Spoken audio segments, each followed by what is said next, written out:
রাখবেন, নামাজ দিয়া, রোজা দিয়া, হজ দিয়া, যাকাত দিয়া, কোরআন তেলাওয়াত, তাহাজ্জুদ, আওয়াবিন আর চারটার জিকির দিয়া আর তাসবিহ দিয়ে জান্নাতের ডেকোরেশনের ব্যবস্থা হয়। জান্নাতের মালিকানার জন্য পিওর ঈমান লাগে। ঈমান যদি আমার পিওর না থাকে তাহলে এই নামাজ, এই রোজা, এই হজ, এই যাকাতের কোনো ভ্যালু, কথা বলেন না কেন, কোনো ভ্যালু। সারা জীবন শুধু শুনছেন রোজা রাখলে আল্লাহ পাকের রাসূলের হাদিসের ভিতরে বলেছেন, আল্লাহ পাক বলেন রোজা আমার জন্য রাখে, আমি তার প্রতিদান। রোজা রাখলে জীবনের সব গুনাহ মাফ। কিন্তু এটাও কি দেখেছেন নবীজি বলেছেন মান সামা রমাদানা ঈমানা, এটাও কি দেখেছেন মান সামা রমাদানা ঈমানা। নামাজ তো পড়তে হবে, নামাজ দিয়ে জীবনের সব গুনাহ মাফ হবে, কিন্তু শর্ত হলো আগে ঈমান থাকতে হবে। ঈমানের সাথে নামাজের অনেক দাম, ঈমানের সাথে রোজার অনেক দাম, ঈমানের সাথে যাকাতের অনেক দাম, ঈমানের সাথে জিকিরের অনেক দাম, ঈমানের সাথে কোরআন তেলাওয়াতের অনেক দাম, ঈমানের সাথে আওয়াবিন, চাশতার, ইস্তাকার, তাহাজ্জুদের অনেক দাম, ঈমানের সাথে মাদ্রাসা মসজিদ তৈরির অনেক দাম। কিন্তু ঈমান নষ্ট করে মাদ্রাসা মসজিদ তৈরি করলে আখিরাতে এর কোনো ভ্যালু নাই। বিষয়টাকে সুন্দর করে বুঝাবার জন্য একটা মিসাল দিলে বুঝবেন। একজন মহিলার কথা তো হাদিসের মধ্যে আছে। সেই মহিলাটি সারা জীবন পতিতাবৃত্তি করেছে। কি করেছে? পতিতাবৃত্তি করেছে। বুঝেন না কি পতিতাবৃত্তি? জীবনের শেষ সময় একটা ভালো কাজ করেছে, সেটা হলো তৃষ্ণার্ত এক কুকুরকে ওয়ান টাইম একবার পানি পান করিয়েছে। বলুন তো দেখি তার জীবনের গুনাহ মাফ হয়ে জান্নাত হয়েছে না হয় নাই? আর একটু জোরে বলেন। আর একজন মহিলা তামাম দুনিয়া খ্যাত, তার নাম মাদার তেরেসা। কি নাম? Mother Teresa. এক জীবনে ওয়ান টাইম সৃষ্টির ইতর প্রাণী কুকুরকে পানি পান করায়নি। সে ওয়ান টাইম টোটাল লাইফ সৃষ্টির শ্রেষ্ঠ মানুষের সেবা করেছে। মানব সেবা তো উন্নত ইবাদত। মাদার তেরেসা পৃথিবীতে ওয়ান টাইম সৃষ্টির শ্রেষ্ঠ মানব সেবা করেছে। এমন সিরিয়াস পদ্ধতিতে পৃথিবী তাকে গোল্ড মেডেল দিতে বাধ্য হয়েছে। শুনলে অবাক হবেন, মাদার তেরেসা নিজে চিরকুমারিত্ব বরণ করেছিল, জীবনে বিয়েটা পর্যন্ত করে নাই। মাদার তেরেসার থিওরি ছিল, আমি যদি কাউকে স্বামী হিসাবে বরণ করি অবশ্যই তাকে কিছু টাইম দিতে হবে। এতটুকু টাইম সৃষ্টির শ্রেষ্ঠ মানব সেবা ব্যাহত হোক, এটা আমি চাই না। সৃষ্টির শ্রেষ্ঠ মানুষের সেবা টোটাল লাইফটাই করে গেল, চিরকুমারিত্ব বরণ করে বিয়েটা পর্যন্ত করলো না। এই নারীটা মরে গেল। বলুন তো দেখি জান্নাতি না জাহান্নামী? আর একটু জোরে বলেন। কেন কেন? ওই পতিতা নারী ওয়ান টাইম একবার তৃষ্ণার্ত কুকুর ইতর প্রাণীকে পানি পান করানোর কারণে তার জান্নাত হলো, কারণ তার নেক আমলের সাথে ঈমান ছিল। আর মাদার তেরেসা টোটাল লাইফটাই ভালো কাজ করে গেল, কিন্তু তার ঈমান না থাকার কারণে এর ভালো কাজের কোনো ভ্যালু নাই। তাহলে আমাকে এখন জানতে হবে ঈমান কি জিনিস। ঈমান ছাড়া আমার ভালো কাজের ভ্যালু আখিরাতে, কথা বলেন, কথা বলেন। ঈমান ছাড়া আমার ভালো কাজের ভ্যালু আখিরাতে, দুনিয়াতে তো আছেই কিছু, দুনিয়াতে তো আছেই ভালো কাজ করলে তার ভ্যালু আছে, কিন্তু আখিরাতে ভালো কাজের ভ্যালু পেতে চাইলে আমার জন্য ঈমান দরকার। তাহলে এখন ঈমান কি জিনিস এটা আমাদের জানা দরকার, কথা বলেন না কেন? চেক করা দরকার ঈমান কি নিট এন্ড ক্লিন নাকি ভেজাল লেগে গেছে ঈমানের, এটা একটু চেক করা দরকার। আমি ইনশাআল্লাহ অল্প টাইমের ভিতরেই আমরা আমাদের প্রত্যেকের ঈমানকে চেক করব। এখন আলহামদুলিল্লাহ বলেন, আলহামদুলিল্লাহ বলেন। মুহতারাম হাজিরিন, ফ্রি ফ্রি চেক, টাকাও লাগবে না, সিরিয়ালও দিতে হবে না, বসে বসেই চেক করবেন। মনে রাখবেন ঈমান কাকে বলে? ঈমান বলা হয় আমার হাতের ভিতরে যেই মহাগ্রন্থ আছে তার নাম, একটু জোরে বলুন, আবার বলুন, আবার বলুন। এটা আমাদের জীবন বিধান।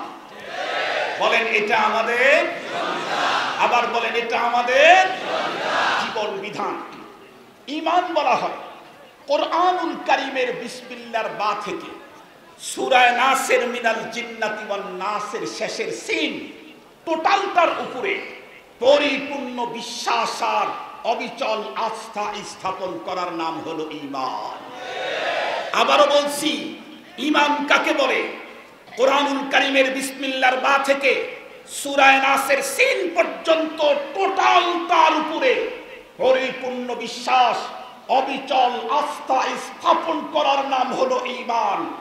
মনে রাখবেন, পুরাটার উপরে বিশ্বাস স্থাপন করলে তো ঈমান হয়, তো ঈমান ভেঙে যায় কখন, এটা জানা দরকার আছে না নাই?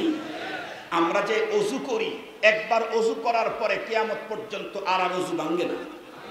কখন ভাঙবে? 2 ঘন্টা পরে না 3 ঘন্টা পরে? কথা বলেন না কেন? না, ওযু ভাঙার কারণ যখন পাওয়া যাবে তখনই ওযু ভাঙবে। যদি ওযু ভাঙার কারণটা ওযু চলা অবস্থায় পাওয়া যায়, চলা অবস্থাতেই ওযু ভেঙে যাবে। আর যদি ওযু ভাঙার কারণ 40 বছর পরে পাওয়া যায়, তাহলে 40 বছর পরে ভাঙবে। এখন একজন মানুষ ওযু করেছে, কিন্তু সে পবিত্র না অপবিত্র এটা গ্যারান্টি দিতে পারবে কখন? ওযু ভাঙার কারণ ওর জানা থাকবে যখন। যে লোকের ওযু ভঙ্গের কারণ জানা নাই, ওই লোকের তাহারাতের কোনো গ্যারান্টি নাই। নামাজ আল্লাহু আকবার বলে তাকবীরে তাহরিমা বাদলাম, এই নামাজ তো আর জীবনে ভাঙবে না। না ভাঙবে? কথা বলেন না কেন? তাহলে একজন মুসল্লি তার নামাজ হচ্ছে কিনা এ ব্যাপারে গ্যারান্টি দিতে পারবে কখন? নামাজ ভঙ্গের কারণ জানা থাকবে যখন। যে নামাজ ভঙ্গের কারণই জানে না, ওর নামাজের শুদ্ধতার কোনো গ্যারান্টি নাই। এজন্য ওযু করা ফরজ, ওযু ভঙ্গের কারণ জানাও ফরজ। নামাজ পড়া ফরজ, নামাজ ভঙ্গের কারণ জানাও ফরজ। আমি এই বিসমিল্লাহর বা থেকে কোরআনে পাকের সূরা নাসের সিন পর্যন্ত টোটালটার উপরে আমি পরিপূর্ণ বিশ্বাস স্থাপন করলাম, ঈমান হলো। কিন্তু এই ঈমান কখনো ভঙ্গ হতে পারে কিনা? তাহলে ঈমান ভঙ্গের কারণ জানা দরকার আছে না নাই? একটু জোরে বলেন না। নামাজ ভঙ্গের কারণ জানা যেই পরিমাণে ফরজ, তার চাইতে গুরুত্বপূর্ণ ফরজ হলো ঈমান ভঙ্গের কারণ জানা। যে ব্যক্তি ঈমান ভঙ্গের কারণ জানে না, ওর ঈমানের কোনো গ্যারান্টি নেই। ওর ঈমানের কোনো কি নেই? গ্যারান্টি নেই। তাহলে এখন ঈমান ভঙ্গের কারণ আমি কমপক্ষে একটা আপনাদেরকে বলে দিয়ে যাই। মুহতারাম হাজিরিন, ঈমান ভঙ্গের কারণটা বোঝার জন্য আগে একটা মাসলা বুঝতে হবে। এই মাসলা আপনাদের সবার জানা। আমরা এখানে যারা আছি সবাই নামাজি না? জিটা আসতে হবে। আরে জোরে বলেন জি। আলহামদুলিল্লাহ আমরা নামাজি। তাও আলহামদুলিল্লাহ আসতে বলে আমি বুঝেছি, কারণ সবাই তো নিয়মিত নামাজি না। এই জন্য চিন্তা করতেছে চতুর্দিকে ফেরেশতাদের ক্যামেরা, আমি যে বলবো নামাজি, আসলে তো নামাজ পড়ি না, আল্লাহর আদালতে ধরা খাবো। আরে ভাই, আপনাদেরকে বাঁচাবার জন্য আমি কায়দা করেই বলেছি। আমি বলি নাই যে নিয়মিত নামাজ, এই কথা বলিনি, বলছি নামাজি। আমরা সবাই নামাজি। কেউ হয়তো প্রতিদিন 5 ওয়াক্ত পড়ি, কেউ 7 দিনে 1 ওয়াক্ত পড়ি। পড়ি তো, কথা বলেন না? কেউ পড়ি তো। কেউ হয়তো রুকু সেজদাওয়ালা নামাজ পড়ি, কেউ রুকু সেজদা ছাড়া নামাজ পড়ি। পড়েন না? আপনারা রুকু সেজদা ছাড়া নামাজ পড়েন না? ওই নামাজের নাম কি? জানাজা। তো পড়ি তো নামাজ। নামাজ যেটাই হোক, রুকুওয়ালা হোক, রুকু সেজদা ছাড়াই হোক, প্রতিদিন পড়ুক আর 7 দিনে 1 ওয়াক্ত পড়ুক। নামাজ পড়তে চাইলে যেই সমস্ত জিনিসগুলি অবশ্য পালনীয়, তার ভিতরে একটা, যেই কাপড় পরে নামাজ পড়বে ওটা নাপাক হতে হবে। মাশাআল্লাহ, আপনাদের তাওয়াজ্জু কেমন আছে, মনোনিবেশ কেমন আছে, এটা একটু আমি টেস্ট করলাম। তাহলে কাপড় কি হতে হবে? পাক হতে হবে। এই কাপড়টা পাক হবে কখন? ডাব সাবান দিয়ে যখন ধুইবে তখন। ডিটারজেন্ট দিয়ে, সার্ফ এক্সেল দিয়ে, লাইফ বয় দিয়ে না। এই কাপড়টা পাক হওয়ার জন্য শর্ত হলো, ধরে নেন এই পৃথিবীতে নাপাক আছে 10 প্রকার। ধরে নেন, যেমন মানুষের পেশাব পাক না নাপাক? পায়খানা, ব্লাড, পুজ, মনি, ওদি, মুজি, গরু ছাগলের পেশাব পায়খানা, ধরেন এরকম 10টা আইটেম আছে যেগুলি নাপাক। এই কাপড়টা পাক হওয়ার জন্য শর্ত হলো 10 আইটেমের সবগুলো নাপাক থেকে এই কাপড়টা সেফ থাকতে হবে, তাহলে কাপড়টা পাক। ঠিক বললাম না ভুল বলে ফেলছি? আরো জোরে বলেন। কিন্তু জিজ্ঞাসা করতে চাই, এই কাপড়টা নাপাক হওয়ার জন্য কি 10 আইটেমের নাপাকি লাগতে হয়? 5টা লাগতে হয়, 2.5টা লাগতে হয়, 2টা লাগতে হয়। কয়টা? আর জোরে বলেন। একটা লাগলে কি পুরা নাপাক? কমপ্লিট নাপাক? মুসলমান মনে রাখবেন, এই কাপড়টা পবিত্র পাক হওয়ার জন্য 10 আইটেমের নাপাকের সবগুলা থেকে সেফ থাকলে তারপরে কাপড়টা পাক। কিন্তু নাপাক খাওয়ার জন্য 10 আইটেম লাগে না, 5 আইটেমও লাগতে হয় না, আড়াইটাও লাগতে হয় না, একটা লাগলেই কাপড় পুরা নাপাক। মনে রাখবেন, ইমানদার হতে চাইলে কোরআনে পাকের বিসমিল্লাহর বা থেকে সূরা নাসের সিন পর্যন্ত টোটালটার উপরে পরিপূর্ণ বিশ্বাস, অবিচল আস্থা থাকতে হয়, তারপরে ইমানদার হওয়া যায়। বেঈমান হওয়ার জন্য পুরা কোরআন অস্বীকার করা লাগে না, কোরআনের একটা সূরা অস্বীকার করা লাগে না, একটা আয়াত অস্বীকার করা লাগে না, একটা বাক্য অস্বীকার করা লাগে না, কোরআনের একটা শব্দ অস্বীকার করলেই আর ঈমান থাকে না। কোরআনের একটা শব্দ অস্বীকার করলে, কোরআনের একটা শব্দ অস্বীকার করলে কি নরমাল বেঈমান না পুরাটাই বেঈমান? আর একটু জোরে বলেন, নরমাল বেঈমান না পুরাটাই বেঈমান? এজন্যই তো তামাম পৃথিবীর উলামায়ে কেরামের ঐক্যমতের ফতোয়া কাফের কাফের কাদিয়ানি কাফের। কেন কাদিয়ানি কি আমাদের কোরআন পড়ে না? কাদিয়ানি আমাদের কোরআন পড়ে, এ কোরআন মানে, নামাজ পড়ে, রোজা রাখে, আমাদের কিবলা মানে, আমাদের যাবতীয় জানোয়ার খায়, তারপরে কেন কাফের? পুরা কোরআন মানে কিন্তু একটা আয়াতের কিছু অংশ মানে না। মেইনলি আরো ঝামেলা আছে, সেটা হচ্ছে মা কানা মুহাম্মাদুন আবা আহাদিন মিন রিজালিকুম ওয়ালাকিন রাসূলুল্লাহ। এই আয়াতের এ পর্যন্ত মানে না শুধু ওয়া খাতামান নাবিয়িন। দুইটা শব্দ না মানার কারণে তামাম পৃথিবীর সমস্ত উলামায়ে কেরামের ঐক্যমতের ফতোয়া কাফের কাফের কাদিয়ানি কাফের। আমরা আজকে স্পষ্ট ভাষায় বলতে চাই, যারা 30 পারা কোরআন খতম করেন, নামাজ পড়েন, রোজা রাখেন, হজ করেন, যাকাত দেন, পর্দা করেন, তাহাজ্জুদ পড়েন, কিন্তু কোরআনের শাশ্বত বিধান জিহাদকে যারা মানে না, জিহাদকে যারা জঙ্গিবাদ আর সন্ত্রাসী বলে ভিন্ন পথে প্রবাহিত করতে চায়, তারাও বেঈমান।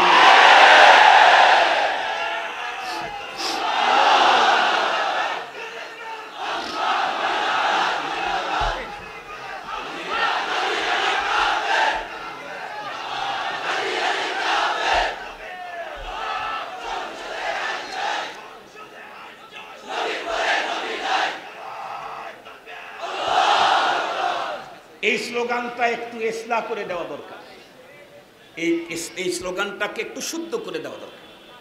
আমাদের এখনকার স্লোগান ছিল নবীর পরে নবী নাই, আমরা বলেছি সংসদে আইন চাই।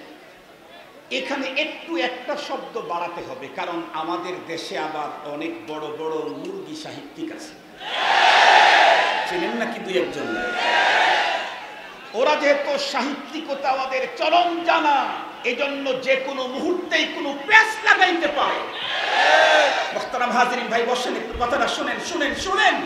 আরে ভাই, তকবীর কয়টা দিবেন? তাকবীরের হুজুর এখনো আসে নাই। মামুনুল হক সাহেবের চেহারা দেখলেই মানুষের অন্তরের ভিতরে ঈমানি জোয়ার তৈরি হয়। ওয়াজ করা দরকার হয় না, ওই ঈমান ধরা মানুষ তার চেহারা দেখলেই ভিতরে ঈমানের তরঙ্গ তৈরি হয়। এজন্য আমার ভাই আসতেছে ইনশাআল্লাহ। মুহতারাম হাজিরিন, তার আগে কথাগুলি বুঝেন। আমরা যদি স্লোগান দেই নবীর পরে নবী নাই, সংসদে আইন চাই, তাহলে ওই জাতীয় কিছু সাহিত্যিক মুরগি মার্কা ওরা তখন বলবে যে আসলে নবীর পরে নবী নাই এই আইনটা তারা আমাদের সংসদ দিয়ে পাশ করতে যাচ্ছে। আসলে কি এই আইন সংসদে নতুন করে পাশ করতে হবে না পাশ আছে? কোথায় আছে? কোরআনে। কথা বলেন, কোথায় আছে? আবার বলেন। আল্লাহ পাক রব্বুল আলামিন ঘোষণা করেছেন, আল ইয়াউমা আকমালতু লাকুম দীনাকুম ওয়া আতমামতু আলাইকুম নি'মাতি ওয়া রাদিতু লাকুমুল ইসলাম দীনা। এটা হলো বন্ধুরা আমার পয়গম্বরের পরে আর নবী নাই, তার একটা দলিল। আর একটা দলিল, আল্লাহ পাকের রাসূল বলেছেন মা কানা আল্লাহ পাক বলেন মা কানা মুহাম্মাদুন আবা আহাদিম মিন রিজালিকুম ওয়ালাকিন রাসূলুল্লাহি ওয়া খাতামান নাবিয়্যিন। মুসলমান ভাই খুব ভালো করে বুঝবেন, নবীর পরে নবী নাই এই আইন তো কোরআনে পাকে 1400-1500 বছর আগেই পাস হয়েছে। এরপরেও 90-92% মুসলমানদের দেশের অ্যাসেম্বলিতেও আমরা পাস চাই। এজন্য আমাদেরকে একটা শব্দ বাড়ায় স্লোগান দিতে হবে, নবীর পরে নবী নাই, সংসদেও আইন চাই। সংসদেও আইন চাই, তার মানে এই আইন তো কোরআনে পাশ আছেই, সংসদেও চাই। সুবহানাল্লাহ বললেন না যে? এজন্য এখন আমাদের স্লোগান যদি এমন ভাবে দেই, তাইলে ওই সাহিত্যিকরা ভিতর থেকে কোনো কিছু খোঁচা দিতে আর সুযোগ। তাহলে এখন স্লোগান দেন, নবীর পরে নবী নাই, সংসদেও আইন চাই। মনে থাকবে তো ইনশাআল্লাহ? মনে থাকবে তো ইনশাআল্লাহ? যেহেতু ইসলাহ করে দিলাম, তো আরেকটা স্লোগানকে ইসলাহ করে দিই ভাই, আরেকটা স্লোগান ইসলাহ। সেটা হলো আমাদের দেশে একটা স্লোগান আছে, সেটা হলো নারায়ে তাকবীর, আল্লাহু আকবার। এরপরে আমরা অনেক সময় বলি কোরআন সুন্নাহর আলো ঘরে ঘরে জ্বলো, কেউ আবার বলে সংসদে যাও। আসলে এই দুই স্লোগানের একটাও ঠিক না। স্লোগান ঠিক হলো, প্রকৃত স্লোগান হতে হবে কোরআন সুন্নাহর আলো দিলে দিলে জ্বলো। কারণ কোরআন শরীফ খুলে দেখেন, আল্লাহ পাক তার রাসূলকে বলেছেন, আনজালনা আলা কলবি, নাযালনা আলা কলবি। ওগো রাসূল, কোরআনের এই আলো আমি আপনার সিনার উপরে নাজিল করে দিলাম। আল্লাহ তার কোরআনের আলো তার পয়গম্বরের সিনাতে জ্বালাইছেন। আপনারা ঘরে আর সংসদে জ্বালাইলে তো ফায়দা হবে না। যদি ঘরে কোরআনের আলো জানান, সুন্নতের আলো জানান, তাহলে সংসদ থেকে কোরআন বিরোধী আইন পাস হবে। আবার যদি সংসদেও জানান, তাহলে ঘরের ভিতরে অপকর্ম চলতেই থাকবে। একজনের স্ত্রী থাকাকালীন আরেকজন বিয়ে করে ফেলবে। বুঝে ফেলেছেন নাকি? বুঝে ফেলেছেন নাকি? এরা বলে নাকি আবার মডেল, তারা নাকি বলে আবার তারকা। ওরাই যদি তারকা হয় তাহলে অন্ধকার কারা? কথা বলেন, কথা বলেন। ওরা যদি তারকা হয় তাহলে অন্ধকার কারা? একজনের স্ত্রী থাকতে আর একজন বিয়ে করা, এ যদি তারকা হয় তাহলে জুলমাতার অন্ধকার কারা হবে? মুহতারাম হাজিরিন, এজন্য জ্বালাইতে হবে এক জায়গায়। ওখানে জ্বালাইতে পারলে তামাম দুনিয়াতেই জ্বলবে। যদি সিনার ভিতরে কোরআন সুন্নাহর আলো জ্বালাইতে পারেন, এই সিনা নিয়ে সংসদে গেলে কোরআন বিরোধী আইন হবে না। ঘরে থাকতেও একে অন্যের স্ত্রীকে বিয়ে করতে যাবে না। ঠিক বললাম না? ঠিক বললাম। ও যখন ব্যবসা করতে যাবে, তখন কোন গ্রাম থেকে সাধারণ আলাভোলা মানুষটাকে সে ধোঁকা দিতে পারবে না। রাত্রে বেলায় অন্ধকারে পথ চলতে থাকলে কোন সুন্দরী মহিলাকে ইফটিজিং করতে পারবে না।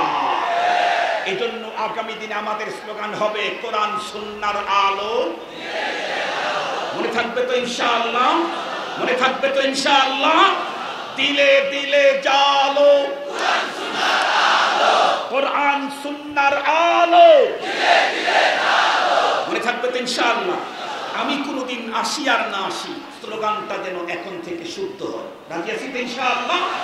মুহতারাম হাজিরিন, আমি যে কথা আপনাদের খেদমতে বলতেছিলাম, আমার দেশের অনেক মানুষকে দেখা যায়, তারা কি করে, হাতের ভিতরে সাবহা আছে, তওবা বরলাব সাবহা বরকাফ দিল পুরাজ শৌকে গুনাহ, তওবা বরলাব সাবহা বরকাফ দিল পুরাজ শৌকে গুনাহ, মাসিয়ত রাখন দমি আয়াদ ইস্তিগফার মা, মাসিয়ত রাখন দমি আয়াদ ইস্তিগফার মা।